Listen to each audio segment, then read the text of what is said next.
ಒಂದು advocate general ಒಂದು ನಿರ್ದೇಶನ ನೀಡಿದ್ರು. ಇವ್ರನ್ನ ಕಾಯಂ ಮಾಡೋದ್ರಲ್ಲಿ ಯಾವುದೇ ರೀತಿಯ ಕಾನೂನು ತೊಡಕು ಬರಲ್ಲ ಅನ್ನೋ ಒಂದು ಭೂದಾಸ 88/2013 ಕಡತದಲ್ಲಿ ಸಂಪೂರ್ಣವಾಗಿ ನಿರ್ದೇಶನ ನೀಡಿದ್ರು ಗುರುಜಿ. ಆದ್ರೂ ಯಾವುದೇ ರೀತಿಯ ಅನುಕೂಲ ಆಗ್ಲಿಲ್ಲ. ಅದನ್ನು ಮತ್ತೆ ಪರಾಮರ್ಶಿಸಿ ಅಂತ ಕಳಿಸ್ಕೊಟ್ರು ಗುರುಜಿ. ಆದ್ರೂ ಅದಿನ್ನೂ ಪರಾಮರ್ಶನೆಯಲ್ಲೇ ಇದೆ. ನಮ್ಮನ್ನ ಮಾತ್ರ ಜೀತದಾಳಗಳ ಪದ್ಧತಿಯಲ್ಲಿ ನಡೆಸ್ಕೊಂತ ಇದಾರೆ. ಅದಾದ ಮೇಲೆ ಮತ್ತೆ ನಾವು 2023ರಲ್ಲಿ ಉಚ್ಚ ನ್ಯಾಯಾಲಯ ಯಾವುದೇ ಸಬು ಬೀಳದೆ ಇವ್ರನ್ನ ಪರವಾನಗಿ ಭೂಮಾಪಕರನ್ನ ಕಾಯಂ ಮಾಡಿ ಅಂತ ಹೇಳಿ ಆದೇಶ ಮಾಡಿದ್ರು. ಅದನ್ನ ಮತ್ತೆ ಸರ್ಕಾರಕ್ಕೆ ಕಳಿಸ್ಕೊಟ್ರು ಬುದ್ಧಿ. ಇವರು ಸರ್ಕಾರಕ್ಕೆ ಕಳಿಸ್ಕೊಟ್ಟು ನಾವು ಹೈಕೋರ್ಟ್ಗೆ ಎಂಡಾಸ್ಮೆಂಟ್ ಕೊಟ್ರು.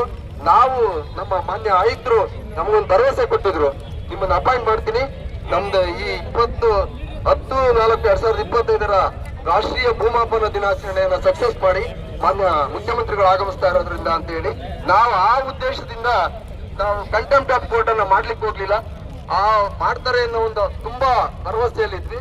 ಆದ್ರೂ ಅದಕ್ಕೂ ಮಣ್ಣಾಡ್ತಿದ್ರು. ಹಾಗಾಗಿ ಇದೆಲ್ಲ ಆದ್ಮೇಲೂ ಮತ್ತೆ ನಾವು ಏನ್ ಮಾಡುತ್ತೀವಿ,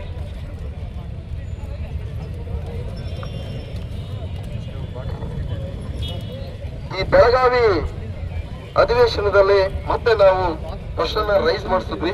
ಅವತ್ತು ಮಾನ್ಯ ಕಂದಾಯ ಸಚಿವರಿಗೆ ನಮ್ಮ ಉನ್ನತಾಧಿಕಾರಿಗಳು ತಪ್ಪು ಮಾಹಿತಿಯನ್ನ ಕೊಟ್ಟು ಪರವಾನಗಿ ಭೂಮಾಪಕರಿಗೆ 1 ಲಕ್ಷ ಸಂಬಳ ಕೊಡ್ತಿದೀವಿ ಅಂತ ಹೇಳಿದ್ರು ಗುರುಜಿ.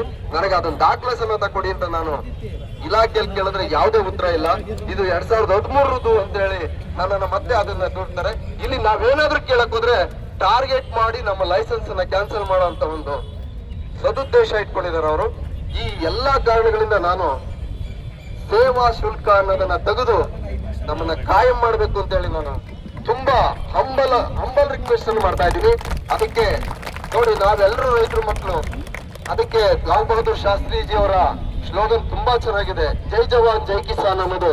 ಇವತ್ತು ಅಣ್ಣನ ಅಂಜದಲ್ಲಿದ್ದಾರೆ. ಅಣ್ಣನ ನೀನ್ ಎಲ್ಲಿವರೆಗೂ ಹೋರಾಟ ಮಾಡ್ತೀಯಾ ಅಲ್ಲಿವರೆಗೂ ನಿಂತು ನಾನು ನಿಮ್ಗೆ ಕೆಲಸ ಕೊಡಿಸ್ತೀನಿ ಅಂತ ಅವನ ಭರವಸೆಯನ್ನಲ್ಲ, ಖಂಡಿತ ಹಾಗೆ ಆಗುತ್ತೆ.